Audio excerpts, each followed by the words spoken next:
Even I was a victim of the sick games my father called fun. New York, Tuesday, 8:39 a.m. The trial of Shah Diddy Combs entered its 30th day. The press was exhausted. Attorneys on both sides were drained.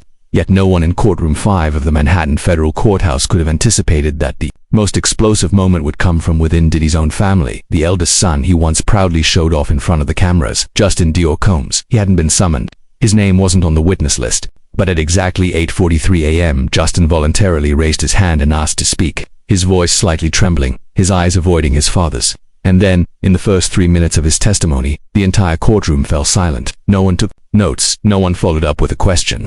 There was only a single sharp exhale from the defendant's side, just before Diddy slammed his hand on the table, shot to his feet, and shouted, "Stop, don't let him say another word." Part 1. The first minute. A suppressed voice. I know there are things I shouldn't say, but if I stay silent for one more day, then not only I, but many others will continue living in hell. And if someone asked me where it all started, it was the night of my 17th birthday. 8:46 a.m. at the Manhattan Federal Courthouse. The trial of Sean Diddy Combs entered its 30th day. National media coverage had started to cool off. Headlines were no longer as sensational as they had been in the early days.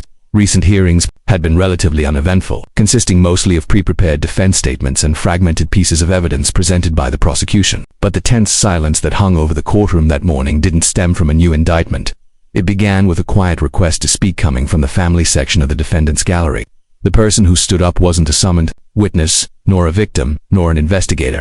It was Justin Dior Combs, Diddy's eldest son, who hadn't uttered a single word since the case began. Justin hadn't been called. He hadn't been prepped.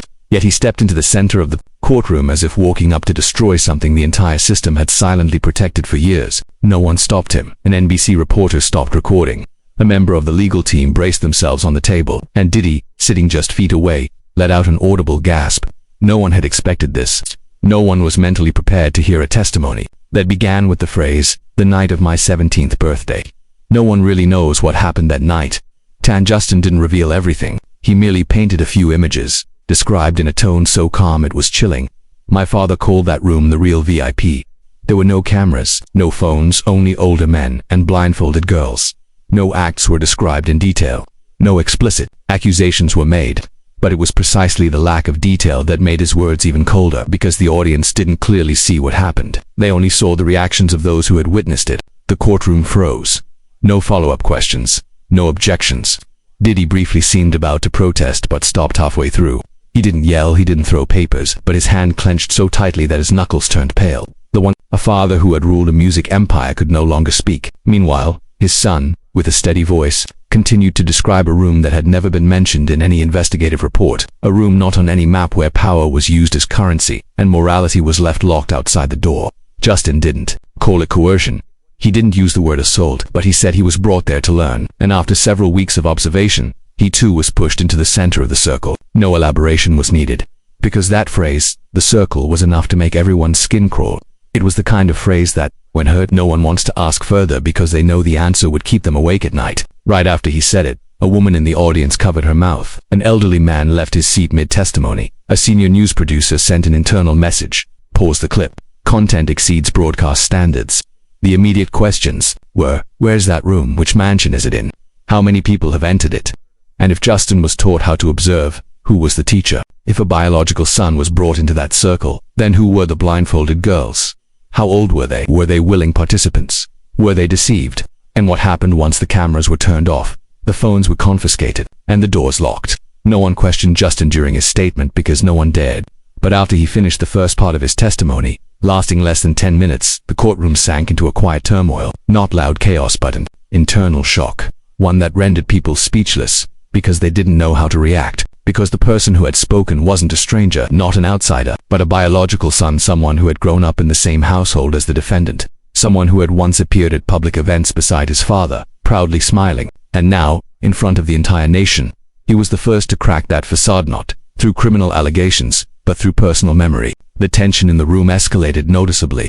Nothing was said aloud, but everyone understood. This testimony didn't just affect Diddy, it could implicate many others.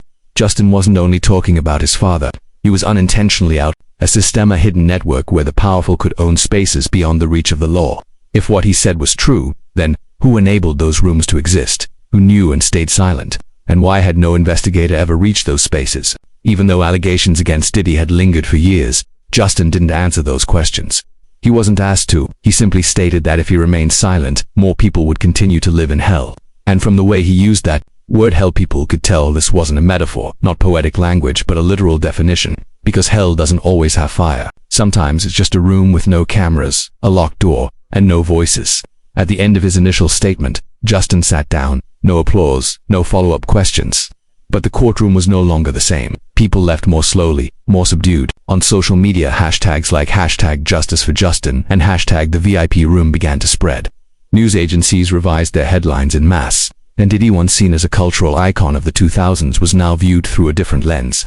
No longer as an artist, no longer as a music producer, but as a man who may have built an entire underground world behind the spotlight, and everything the public had just heard was only the first 10 minutes of a testimony that would last nearly an hour. Part 2, The Fingers in the Old Locked Cabinet. I wasn't planning to open that cabinet. I was just looking for a jacket. But the key was already there, tucked into the groove of the wood. I figured my father had forgotten to put it away.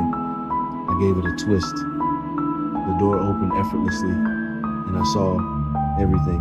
The trial moved into the afternoon of day 30. The atmosphere remained heavy from the morning's testimony. The press was still buzzing. But it was Justin's statement later that afternoon that pushed the entire case in an unforeseen direction. In a brief segment, barely 2 minutes, he shifted from the memory of the VIP room to another event, one the media had largely overlooked, an old cabinet in their private residence, fitted with a brass lock and a hidden key slot beneath the wood grain.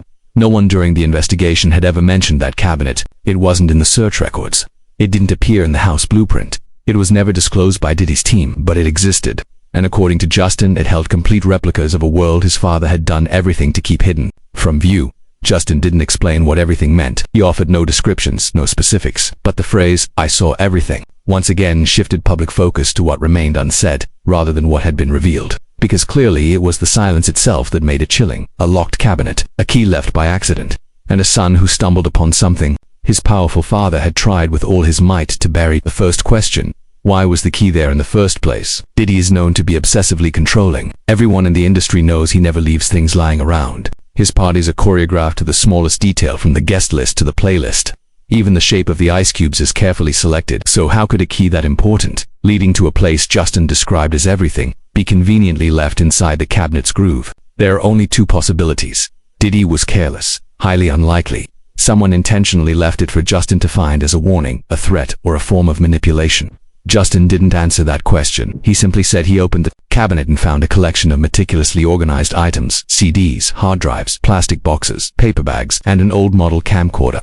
No one in the courtroom asked for specifics, but one thing was certain. When the prosecution requested access to examine the cabinet, Diddy immediately objected.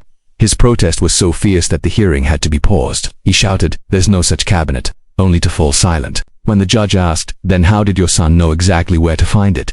The looming question: what was inside the cabinet? Documents, photos, videos, audio recordings, physical evidence of actions that had been concealed for decades. Why was it so securely locked?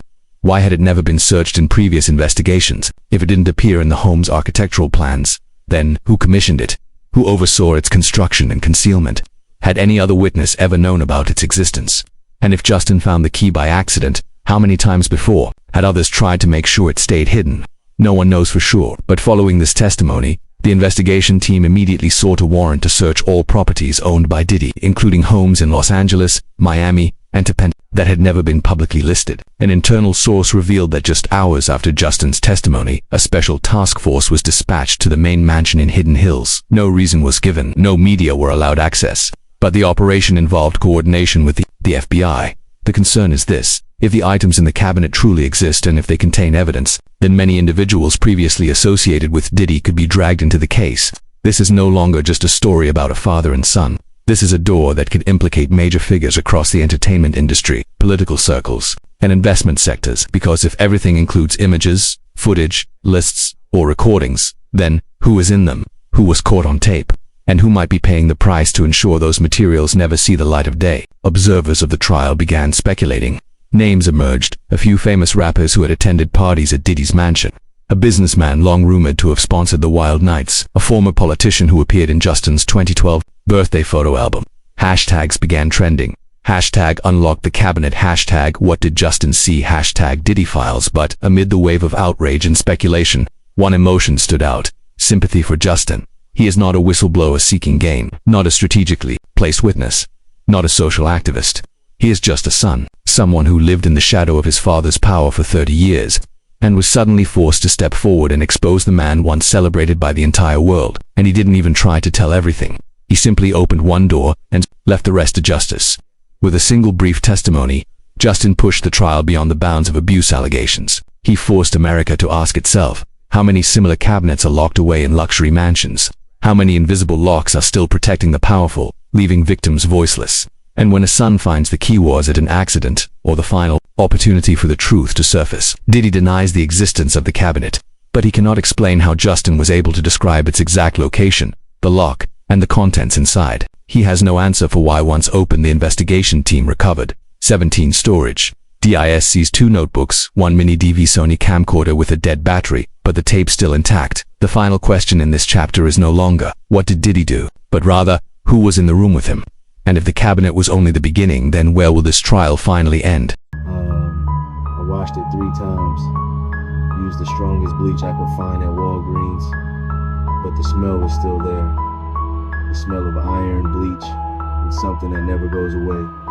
I kept that blanket hidden in the garage for 2 years. I once thought about burning it, but then I couldn't bring myself to touch it again, because I knew that if I did, I'd never be able to forget what happened in that room.